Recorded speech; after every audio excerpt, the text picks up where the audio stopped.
No hej, witajcie na kanale EV Repair. W dzisiejszym odcinku po raz kolejny, jak co roku, zajmiemy się tematem ładowania samochodów elektrycznych. Jest to tym bardziej ważne, że widzimy po statystykach, że Was bardzo dużo przebywa, także musimy te tematy odświeżać, także oglądajcie.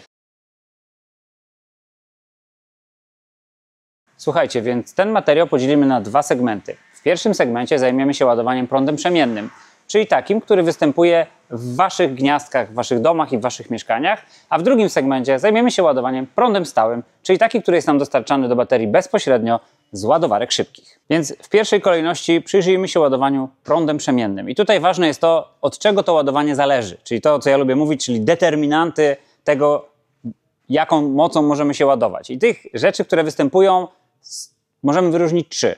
W pierwszej kolejności jest to moc przyłącza, którym dysponujemy. I tutaj powtórzę jeszcze raz. W mieszkaniach czy w blokach w większości wypadków mamy do czynienia z przyłączem jednofazowym do 16 A. Czyli maksymalnie byśmy byli w stanie ładować 3,6 kW z taką mocą taki samochód i możemy ładować tylko jedną fazą. W domkach jednorodzinnych najczęściej występuje złącze trójfazowe 11 kW, czyli po 16 A na fazę, tak? Czyli 3,6, tam 3,7 pomnożone razy 3 daje nam mniej więcej właśnie 11 kW i z taką mocą moglibyśmy się ładować. Kolejnym determinantem, czyli tą rzeczą, która decyduje o tym, z jaką mocą się ładować, jest to urządzenie przekaźnikowe, czyli po angielsku EVZE, a po polsku niestety niefortunnie nazywane ładowarką. I tutaj mamy takie urządzenie też na ścianie. To jest akurat wallbox, wall connector Tesli. I ten wallbox, wall connector jest w stanie przepuścić z naszego przyłącza do samochodu 22 kW, czyli jest w stanie nam udostępnić nawet 32 A na fazę. Tak, tyle nam może przekazać, o takiej grubości przekroju ma kable, na takie moce jest atestowany i to może zrobić. No ale teraz podłączmy ten kabel i zobaczmy, co się wydarzy. Muszę tylko otworzyć gniazdo, na szczęście Tesla ma taki guzik. Tak, wsuwamy ten kabel i samochód zaczyna się powolutku ładować.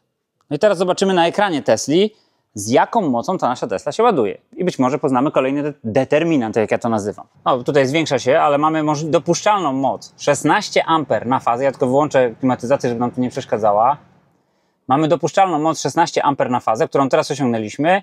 16 A pomnożone na 3 fazy, to macie ilość faz, daje nam 11 kW. Więc mimo tego, że mamy przyłącze, które daje nam 22 kW, mimo tego, że mamy EVZE, które daje nam 22 kW, możemy ładować się z mocą tylko 11 kW. Co o tym decyduje? O tym decyduje ładowarka pokładowa, czyli ładowarka pokładowa tego pojazdu jest w stanie przetworzyć z prądu przemiennego, który trafia przez ten przewód do baterii głównej, jest w stanie przetworzyć tylko 11 kW. Tak? Czyli musielibyśmy mieć, co jest aczkolwiek dla tych samochodów jest to w ogóle niedostępne, czyli dla Tesla Model 3, Tesla Model Y nie są dostępne ładowarki, które byłyby w stanie dać nam większą moc, ale musielibyśmy mieć ładowarkę, która byłaby w stanie przetworzyć 22 kW i wtedy wszystkie te elementy tej układanki, czyli przyłącze, EVZE, czyli ten kabel przyłączeniowy, czyli innymi słowy ładowarka, jak i ładowarka pokładowa, gdyby one były w stanie przyjąć, dostarczyć, przetransferować w przypadku EVZE i przetworzyć w sytuacji ładowarki pokładowej 22 kW, to tyle przyjmowałby ten samochód. Tak? I on wtedy wtłaczałby to już w postaci prądu stałego do baterii. A teraz zamiast tego wall connectora podłączymy taką po prostu, taki kabel przekaźnikowy, czyli ładowarkę znowu w dużym cudzysłowie, jednofazową. To jest taka, której chłopaki używają tutaj na warsztacie czasami awaryjnie i zobaczymy, co wtedy się wydarzy na ekranie tej Tesli i postaram się Wam wytłumaczyć, o co chodzi w tym procesie. Tym razem będziemy korzystać, jak widzicie, ze zwykłego gniazdka Schuko, czyli takiego, które w teorii jest nam w stanie przekazać do 16 A i zobaczymy, co będzie. No i teraz podłączamy tą właśnie ładowarkę prostą taką do Tesli. Mamy dopuszczone ładowanie do 16 A ponownie i ładowarka przekazuje nam 4 kW. Natomiast nie mamy znaczka tej trójki, co oznacza, że korzystamy tylko z jednej fazy. Więc tak naprawdę w zaokrągleniu mamy do 4 kW energii. Oczywiście to jest tam 3,7, 3,6 i taką moc w tej chwili przekazujemy po przetworzeniu przez ładowarkę pokładową. I znowu chodzi o determinanty, czyli w tej chwili mamy do dyspozycji tylko dlatego, że zastosowaliśmy inny kabel przekaźnikowy, mamy do dyspozycji tylko jedną fazę. Tak, czyli korzystamy z jednej fazy, przekazujemy energię, maksymalną moc, jaką możemy dostarczyć poprzez to urządzenie i poprzez to, że niestety korzystamy z gniazdka Szuko, mamy 16 A, a w ładowarce, mimo iż ładowarka może przyjąć 3 fazy, dostarczamy do niej jedną fazę, więc ona jest w stanie przetworzyć tylko 16 A z jednej fazy, co daje nam 4 kW. No dobrze, i w tej chwili jeszcze użyjemy jeszcze jednego urządzenia, czyli użyjemy urządzenia kabla przekaźnikowego, czyli EWZE, czyli ładowarki, znowu potocznie mówiąc w języku obecnej polskiej elektromobilności, który dostarcza nam Greencell, czyli to jest hubu akurat, które pewnie znacie i ono notabene znajduje się w naszej ofercie. Oczywiście oferty do wszystkich tych urządzeń znajdziecie też poniżej filmu. Jeżeli będziecie chcieli skorzystać, to będzie nam oczywiście bardzo miło. Urządzenie Greensella, jak widzicie, ma przyłącze trójfazowe, ale 16-amperowe, tak? Czyli mamy tutaj możliwość podłączenia się do gniazdka trójfazowego, 16-amperowego. Na szczęście takie mamy. Muszę tylko odłączyć tą ładowarkę, którą wcześniej używaliśmy. Przepraszam, EWZE. Także wtykamy sobie hubu. Hubu ma tą przewagę nad innymi EWZE łamane na ładowarkami, które znajdują się na rynku, oczywiście oprócz tych, które dostarcza Tesla, że dostarcza nam też możliwość otwierania klapki. I ma jeszcze taką latareczkę, możemy sobie przyświecać. Powiem wam, że w nocy jest to bardzo przydatne. Ja muszę tylko zwiększyć moc ładowania na high. O, prawie nie zdążyłem. No i znowu proces się rozpoczyna. I znowu musi się rozkręcić, także czekamy, ale widzimy już, że mamy znowu 3 fazy, 16 A. No i to urządzenie, jakby oczywiście to się rozwija się ta prędkość ładowania, więc ona pewnie, mamy nadzieję, dojdzie do tych 16 A, aczkolwiek zobaczymy. No i ponownie, tak jak w przypadku wall konektora Tesli, mamy do dyspozycji pełną moc ładowarki pokładowej, czyli podłączyliśmy się do gniazda, które limituje nam moc do 11 kW, czyli do 16 A na fazę. Mamy urządzenie przekaźnikowe, czyli EWZE, czyli ładowarkę potocznie nazywaną Greencell Hubu, która też jest w stanie przekazać 11 kW i mamy ładowarkę pokładową, która jest w stanie przetworzyć 11 kW, więc wszystko jest jak najbardziej ok. Wracając do sedna tematu, na tych przykładach, które tutaj przed chwilą widzieliście, chciałem wam pokazać, jak to mniej więcej działa, natomiast teraz muszę to wytłumaczyć jakby od strony teoretycznej. Powtarzam jeszcze raz, są 3 rzeczy, które determinują, czyli od których zależy to, z jaką mocą będziecie mogli się ładować. Najważniejszą, o której decydujecie przy wyborze auta lub po prostu dostajecie ją z wyborem auta, to jest to, jaka jest ładowarka pokładowa. Czyli wasza ładowarka pokładowa jest w stanie przetworzyć jakąś tam ilość prądu przemiennego na iluś fazach na prąd stały. I teraz, jeżeli macie ładowarkę jednofazową, pokładową, no to w naszych warunkach nie osiągniecie więcej niż 7,2 kW. To jest maksymalnie, czyli 32 A na jednej fazie. Przypominam jeszcze raz, że w większości budynków jednorodzinnych mamy maksymalnie do wykorzystania 16 A na fazę. Można sobie to delikatnie podnieść. Znowu, ja tego nie sugeruję, odradzam to formalnie, natomiast zdarzają się takie przypadki i sam osobiście byłem tego świadkiem, że nawet przy takich ograniczeniach, jeżeli podniesiecie sobie moc na bezpieczniku, jesteście w stanie wyciągnąć 20, 21, nawet 22 A i to się skutecznie ładuje i nie doprowadza do jakichś sytuacji i zagrożeń pożarowych. Natomiast to jest coś, czego oczywiście formalnie nie mogę wam polecić. Może się zdarzyć i oczywiście to też jest absolutnie możliwe, że akurat wam się poszczęści i będziecie mieli przyłącze 22 kW i wtedy będziecie mogli na tej jednej fazie dostarczyć 7,2 kW do swojego samochodu, nawet mając jednofazową ładowarkę. Natomiast też znowu przestudiujcie dobrze specyfikację swojego samochodu, zanim zaczniecie szukać resztę elementów i sprawdzać resztę, bo może się okazać i są takie sytuacje, szczególnie w hybrydach plug-in i w tych wszystkich samochodach, które nie są stricte elektryczne, że ta ładowarka pokładowa będzie miała tylko 3,6 kW. Czyli będziecie w stanie z jednej fazy ładować się maksymalnie z mocą 16 A i nawet gdybyście te ograniczenia zmienili, to i tak te 16 A tam pozostanie, bo takie będzie ograniczenie tej ładowarki pokładowej. I co byście nie robili, jak dużo mocy byście nie chcieli tam wpakować, odbiornik będzie decydował o tym, ile energii sobie będzie chciał pobrać. I wtedy tak naprawdę w zupełności wystarczy wam nawet takie mobilne urządzenie podłączane do Szuko lub bardzo prosty, jednofazowy wallbox wall connector. Druga rzecz, którą musicie sprawdzić, i raczej to jest druga, bo w pierwszej kolejności myślicie, jaki chcecie kupić samochód i naprawdę chyba najważniejsze przy wyborze samochodu jest to, czy on wam się podoba. Natomiast druga rzecz, którą musicie sprawdzić, to jakie macie przyłącze.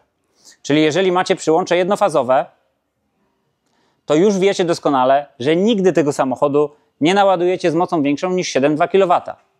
Akurat na szczęście w Tesli działa to tak, że gdy ładujemy się z jednej fazy, jesteśmy w stanie wyciągnąć 32 ampery. Tak? Czyli jeżeli byśmy zastosowali odpowiednią ładowarkę i Tesla takie ładowarki też dostarcza i takie przejściówki, wtedy jesteśmy w stanie osiągnąć 32 ampery na jednej fazie, czyli 7,2 kW.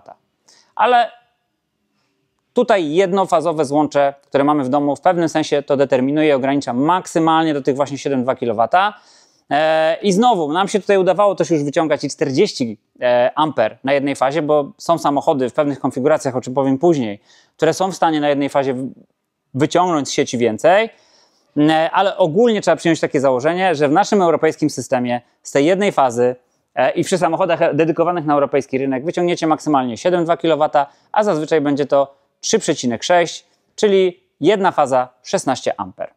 I teraz jest jeszcze jedna rzecz, czyli jeżeli chodzi o przyłącze, pamiętajcie też o tym, że jeżeli nie macie domu jednorodzinnego, to prawdopodobieństwo, że będziecie mogli się ładować z 3 faz też jest bardzo niskie.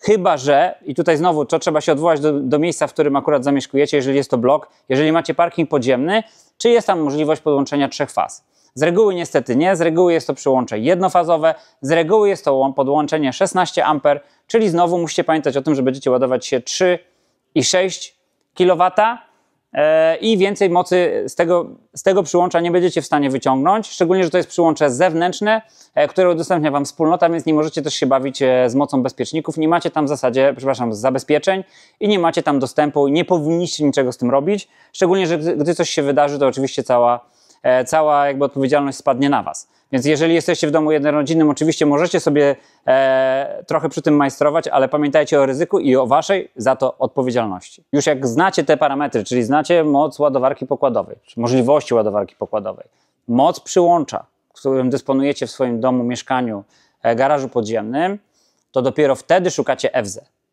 I dopiero na bazie tych parametrów, no bo znowu, jeżeli macie ładowarkę 11 kW, trójfazową w samochodzie, ale przyłącze jednofazowe, to zupełnie nie ma sensu szukać niczego, co będzie działało na 3 fazach. Chyba że będzie akurat super promocja, chcecie mieć urządzenie na przyszłość, które będzie Wam obsługiwało w przyszłości Wasz przyszłościowy dom lub Wasz przyszłościowy samochód, lub macie możliwość podłączenia tego urządzenia w innym miejscu, to też jest ważna wskazówka, że na przykład takie hubu mobilne, które korzysta z 3 faz, można poprzez przejściówkę własnej konstrukcji podłączyć do jednej fazy i wtedy to urządzenie będziecie mogli z niego korzystać z jednej fazy na przykład w domu, a z 3 faz w pracy, jeżeli, nie wiem, Wasz przełożony czy pracodawca, czy Wy będąc pracodawcą, sami sobie taką możliwość podłączenia się w pracy sobie udostępnicie i wtedy będziecie mogli, w tych 2 miejscach korzystać na różny sposób z tego samochodu.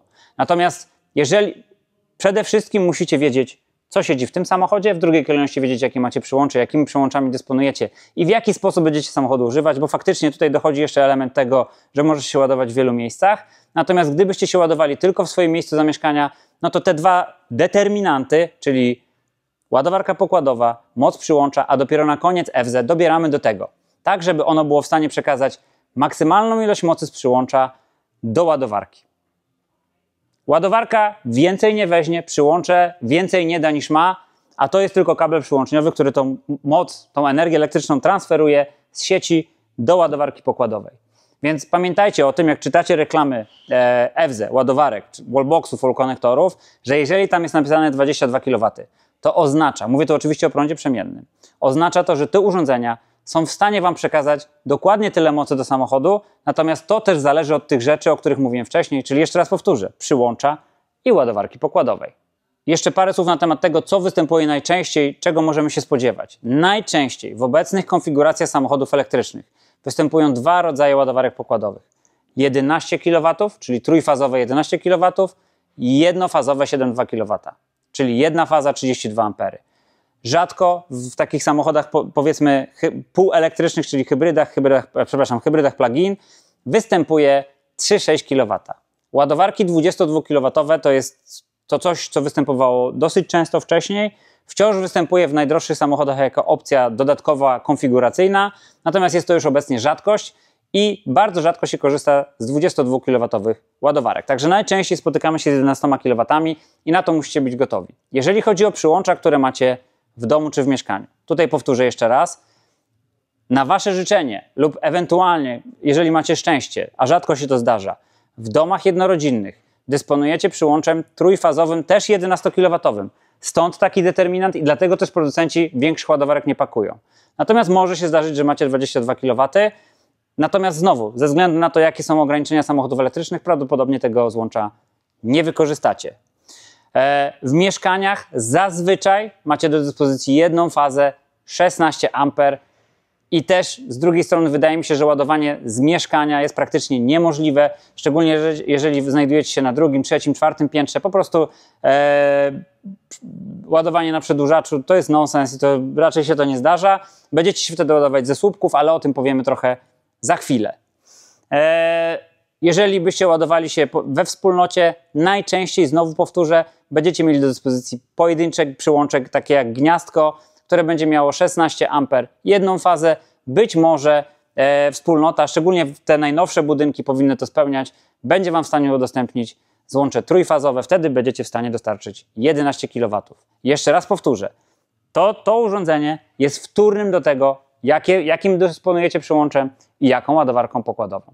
Przejdziemy teraz na chwilę do kolejnego tematu, czyli do ładowania poprzez kabel przejściowy ze słupków. Dobrze, słuchajcie, więc tutaj mamy naszą ładowarkę DC. Ładowarka DC akurat tego typu, którą mamy u siebie, ona też dysponuje przyłączem AC. Ja zresztą postaram się Wam to też tutaj może zademonstrować. O, widzicie, mamy typ drugi, przyłącze typu drugiego. Jest to takie przyłącze, do którego się używa specjalnego kabla przejściowego i o tym zaraz. Mamy CCS i mamy HDMI. To jest ładowarka starego typu, którą wykorzystujemy do sprawdzania ładowania i po to też mamy HDMI, żeby móc sprawdzać inne samochody, to o tym też za chwileczkę trochę opowiem. No i teraz, żeby ładować się z tego przyłącza, gniazda trójfazowego akurat w tym wypadku na słupku, potrzebujemy takiego kabla właśnie. To jest kabel przejściowy, który akurat nie ma żadnych funkcji aktywnych, to jest tylko i wyłącznie do przekazania energii elektrycznej z tego urządzenia bezpośrednio do samochodu. No i tutaj mamy do dyspozycji urządzenie, które jest w stanie nam przekazać 22 kW, czyli dokładnie z taką moc, z jakiej w stanie jest tutaj skorzystać z tego gniazda trójfazowego 32 A, czyli 22 kW maksymalnie. I teraz pokażę Wam, jak to wygląda tutaj w przypadku tej ładowarki. W większości wypadków, nawet w tych nowszych ładowarkach, mamy to zasłonięte klapką. Wkładamy tutaj ten przewód, a drugi koniec tego przewodu wkładamy do samochodu, do gniazda. Dobrze, i teraz jak mamy już obydwa kable podłączone, wybieramy tym tutaj guzikiem i ladę start, czyli zaczynamy ładowanie.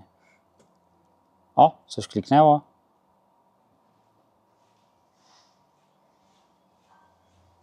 No i leci. Chyba leci. Tak, już samochód nam się ładuje.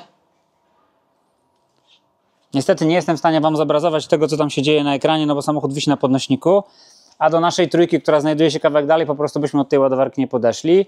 Dlatego wykorzystaliśmy X-a klientowskiego i po prostu przy okazji klientowi go podładujemy. Kabel dobieracie do tego, jaki macie samochód. Bo te urządzenia są w stanie przekazać naprawdę dużo energii, z tego względu, że w większości wypadków te ładowarki szybkie, one dysponują bardzo silnym przyłączem. Więc dla nich nie ma ograniczeń, czyli one byłyby w stanie nawet na jednej fazie przekazać Wam 50 A, a może i nawet więcej. Więc tutaj takiego problemu w ogóle nie ma, jaki macie w przyłączach i ten problem tutaj akurat w tym wypadku, w tym świecie nie istnieje. Natomiast ten kabel będziecie też używać na mniej zaawansowanych słupkach, które będą miały tylko złącze AC, i z reguły te słupki mają ograniczenie do 22 kW maksymalnie. Zdarzają się też słupki, jak sobie pojeździcie po Europie, słupki, które mają 7,2 kW. Zdarzają się nawet słupki czy złącza takie naścienne, które mają po prostu tylko 3,6 kW. Także też należy na to zwrócić uwagę. Natomiast Waszym determinantem będzie przede wszystkim ładowarka pokładowa. Czyli jeżeli będziecie mieć ładowarkę pokładową jednofazową, która ma maksymalnie 3,6 kW, to nie szukacie takiego kabla, czyli takiego jak ten, który ma 3 fazy, widzicie, tutaj mamy wszystkie piny wypełnione, tylko będziecie szukali kabla, który nie będzie miał tych 2 pinów. Czyli będzie ładował tylko na jednej fazie. Bardzo rzadko już można znaleźć takie kable, które obsługują tylko i wyłącznie 3,6 kW. Zazwyczaj będziecie mieli takie kable w konfiguracji do 32 A. Czyli one będą w stanie obsłużyć do 7,2 kW, natomiast będą relatywnie tańsze w stosunku do kabli trójfazowych. Z kolei kable trójfazowe występują już w dwóch konfiguracjach, czyli w konfiguracji 22 kW, tak jak ten, ale zobaczcie, to jest bardzo solidny kawał kabla, zresztą podobnie jest w sytuacji Febi, lub będą też takie kable występowały w konfiguracji 11 kW. Przypominam, że oczywiście najczęściej mamy do czynienia z ładowarką pokładową 11 kW, natomiast gdybyście mieli 22 kW, to pamiętajcie o tym, żeby szukać kabla 22 kW. Jeżeli nie macie pewności, co jest dla Was najbardziej potrzebne, to zawsze wybierajcie najmocniejszy możliwy kabel. Czyli szukacie kabla wtedy 22 kW i 3 fazy. Ten kabel spełni w dół wszystkie inne wasze zapotrzebowania, a będzie przyszłościowo też mógł obsługiwać wasze jakieś samochody z większą ładowarką lub mocniejsze słupki. Natomiast jeżeli nie macie pewności, to szukacie zawsze najmocniejszej opcji, jaka jest dostępna. Przejdźmy zatem do prądu stałego i do ładowarek prądu stałego, które możecie spotkać już teraz wszędzie w Polsce. Jest ich coraz więcej, zresztą bardzo dobrze. W tej chwili ładowarki prądu stałego osiągają moce już nawet powyżej 350 kW i ta moc jest możliwa do przekazania dzięki pojawiającej się coraz częściej architekturze 800 V. W ogromnym skrócie i w bardzo gigantycznym uproszczeniu większość samochodów jest w architekturze 400V, a volty w tym układzie stanowią jakby rodzaj rury, po której jest przekazywany prąd. Jeżeli mamy rurę 400 V, to jesteśmy w stanie przekazać mniejszą ilość mocy. Jeżeli mamy rurę 800 V, to jesteśmy w stanie szybciej i skutecznie przekazać większą moc do baterii. Oczywiście musi być spełnione dużo warunków temperaturowych itd., także to nie jest takie proste. Natomiast w ogólnym uproszczeniu samochody z architekturą 800 V ładują się szybciej. I teraz typy złącz. Najczęstsze złącze, i które jest obecnie standardem w ogóle, jeżeli chodzi o Europę, jakie spotkacie na ładowarkach tego typu, czyli ładowarkach szybkich, to jest CCS Combo typ drugi, tak? Czyli mamy tutaj kombinację wtyku typ drugi, a tutaj tędy przez CCS jest przekazywana energia DC. Czyli mamy tutaj dwa terminale prądu stałego. Tutaj chodzi tylko o to, że zachowany jest kształt gniazda, które jest gniazdem kombinowanym. Tak, i to też Wam pokażemy później na przebitkach. To gniazdo po prostu zawiera w jednej jakby konstrukcji gniazdo prądu przemiennego i gniazdo prądu stałego. Tych ładowarek spotkacie najwięcej i jeżeli kupujecie samochód elektryczny, starajcie się szukać samochodu, który jest wyposażony w takie gniazdo, bo unikniecie problemów i zawsze znajdziecie ładowarkę w Europie, jak i poza Europą, w najbliższym otoczeniu europejskim. Takich ładowarek właśnie będzie najwięcej. Wciąż jeszcze jest sporo samochodów na rynku europejskim, które korzystają z tego oto wtyku. Ten wtyk ogólnie nie miał być obsolit. On ma bardzo fajną, udostępnioną bardzo fajną technologię, która oczywiście też jest dostępna w CCS-ie, natomiast wciąż nielegalne jest jej wykorzystywanie w taki sposób, jak to niektórzy robią. Chodzi o dwukierunkowe wykorzystywanie energii. Czyli dla Shademo te protokoły były już dostępne bardzo dawno temu i istniały urządzenia, które pozwalały wykorzystywać z powrotem energię, która jest zgromadzona w samochodzie, z tą samą mocą, z którą została ta energia do tego samochodu wprowadzona. No niestety ten standard się w ogóle nie sprawdził.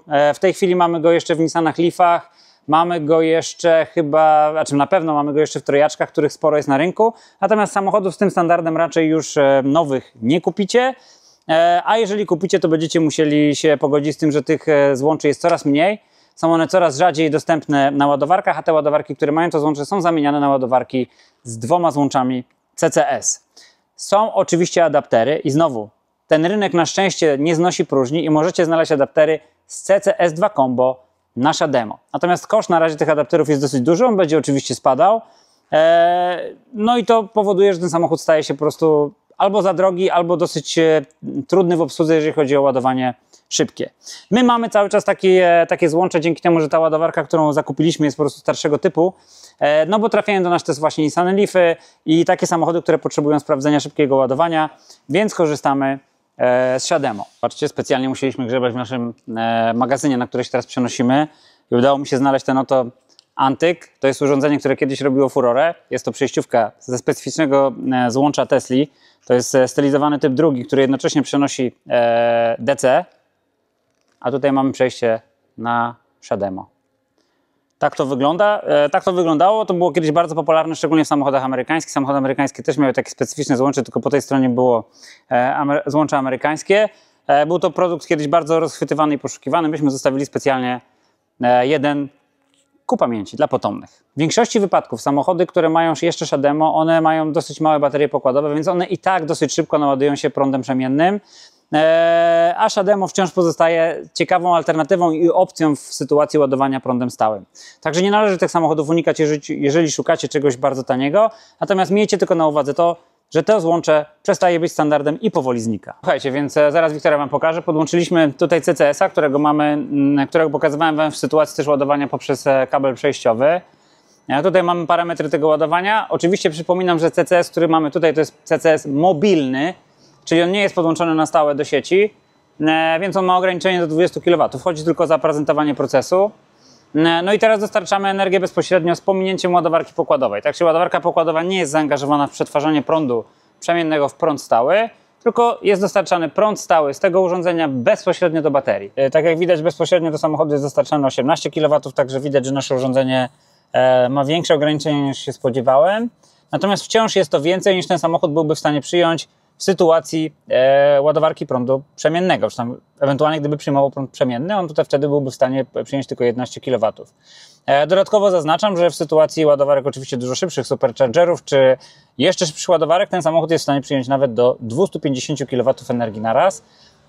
No i to powoduje, że on bardzo szybko się ładuje, jest w stanie przyjąć sporą dawkę energii w krótkim czasie.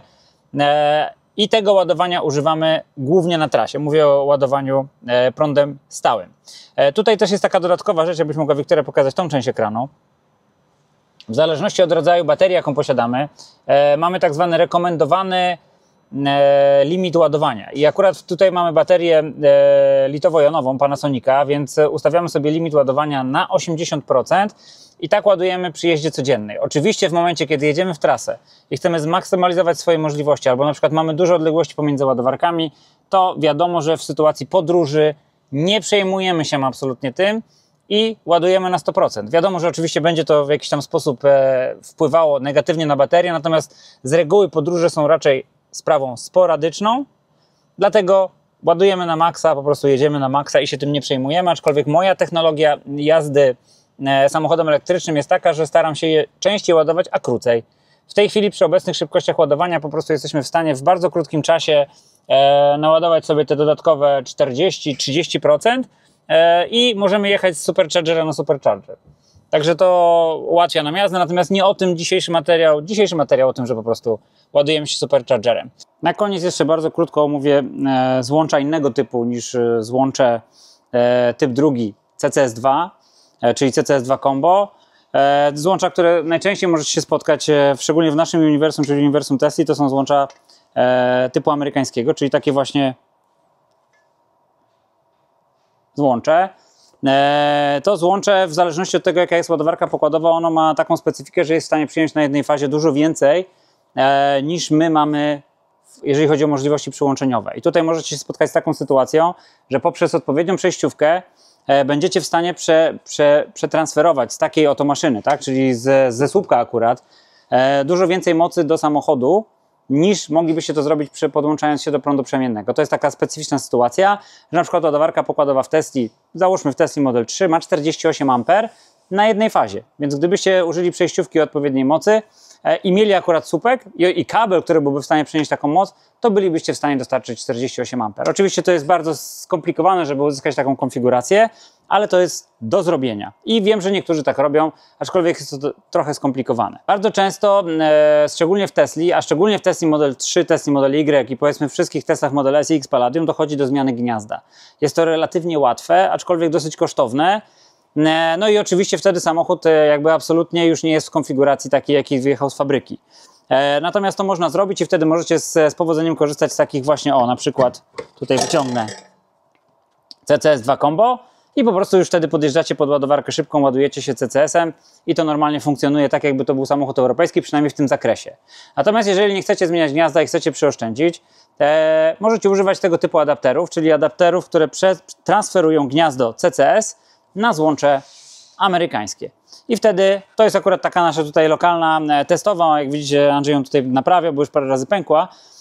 Natomiast poprzez ten adapter jesteście w stanie ładować się prądem stałym z CCS-u na typowe złącza amerykańskie Tesli. Te adaptery spokojnie są w stanie przekazywać moce do 200 kW, jak nie większe, przynajmniej tak wynika z naszych informacji, więc my nie mamy żadnych przeciwwskazań, przynajmniej nie widzimy przeciwwskazań do używania tego typu urządzeń, ponad jedną rzecz, która jest dosyć ważna, tutaj Wam pokażę. Jak wsuwamy to złącze do samochodu, to przy okazji powinny się pojawiać tutaj takie blokady. Tak, czyli szukajcie przede wszystkim takich przejściówek, które mają tą blokadę, która powoduje, że po wsunięciu tego do auta to złącze nam się zablokuje w CCS-ie. Żeby nie doszło do takiej sytuacji, bo ta sytuacja ma stwarza dwojaki problem. Pierwszy, choć bardzo rzadki, może dojść do wyładowania, tak, czyli do pojawienia się łuku, a drugi jest taki, że niszczymy styczniki na ładowarce. Tak? Czyli bawiąc się w ten sposób i odłączając, ja to oczywiście pokażę tylko przykładowo, czyli odłączając to w ten sposób, doprowadzamy do niszczenia styczników w tej oto ładowarce, czyli niszczymy infrastrukturę dla innych osób, które mogą tego potrzebować.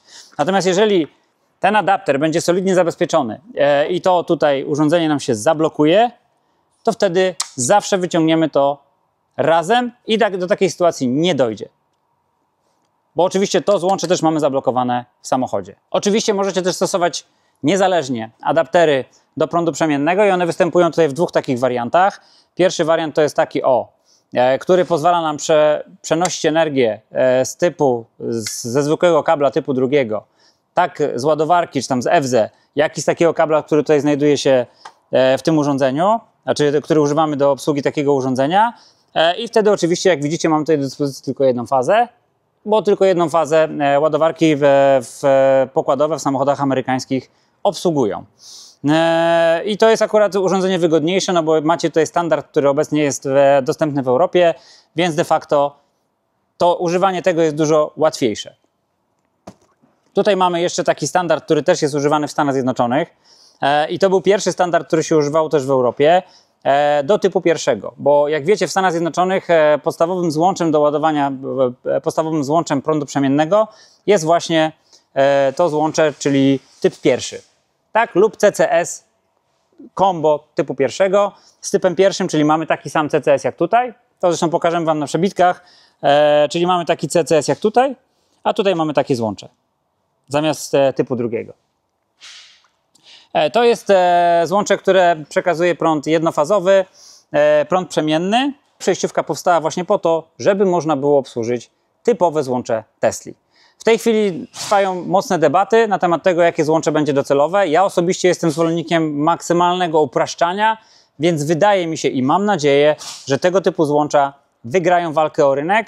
Natomiast niestety w Europie na tą chwilę dominującym standardem i standardem przyjętym jest CCS Combo typ drugi, a w Stanach Zjednoczonych CCS Combo typu pierwszego. Oprócz tego mamy standard GBT stosowany w samochodach na rynku chińskim. Ten standard występuje tak w Teslach, jak i w innych samochodach. Jest to standard dwóch rozdzielnych gniazd, gdzie mamy jedno gniazdo prądu stałego, przypominające troszeczkę Shademo dawne i mamy port przypominający nasz typ drugi, tylko troszeczkę jakby odwrócony do przekazywania prądu przemiennego. Tutaj też możemy się posługiwać przejściówkami, a w samochodach w samochodach Tesli możemy spokojnie dokonać zmiany, tak jak w przypadku konfiguracji amerykańskiej, możemy zmienić konfigurację chińską na europejską w dokładnie taki sam sposób. Znaczenie gniazda GBT na naszym rynku będzie rosło z tego względu, że pojawia się coraz więcej prywatnego importu z Chin, samochodów, które są jeszcze niedostępne lub są dostępne u nas dużo drożej. Także myślę, że o tym standardzie GBT kiedyś powiemy trochę więcej, ale to zostawiam sobie na materiał za rok. Przy okazji znalazłem, jak tutaj byliśmy na tym magazynie, przy okazji znalazłem taki przedłużacz bębnowy i to jest takie kolejne ostrzeżenie: nie ładujcie nigdy samochodu elektrycznego poprzez nierozwinięty w pełni przedłużacz bębnowy, bo będzie Wam się przepalał kabel. Widzicie, ile razy chłopaki już musieli to naprawiać? Po prostu się przegrzewa, a nawet może dojść do stopienia kabla, bo się tam tworzy tutaj taka po prostu grzałka. Słuchajcie, więc prawdopodobnie przekazałem Wam wszystko, co wiem lub wszystko, co pamiętam na temat tego, co dotyczy ładowania tak prądem przemiennym, jak i prądem stałym. Będziemy ten materiał oczywiście kultywować, szczególnie, że środowisko nasze bardzo szybko i dynamicznie rośnie. W tej chwili, nie wiem czy wiecie, jest nas już 100 000, więc mam nadzieję, że w przyszłym roku będziemy rozmawiać o 200 czy 250 tysiącach użytkowników samochodów elektrycznych, a na dziś dziękuję Wam za lajkowanie, subskrybowanie, oglądanie i jeszcze raz serdecznie zapraszam do dalszego wspierania naszego kanału, bo bez Was nas by nie było. Trzymajcie się, cześć!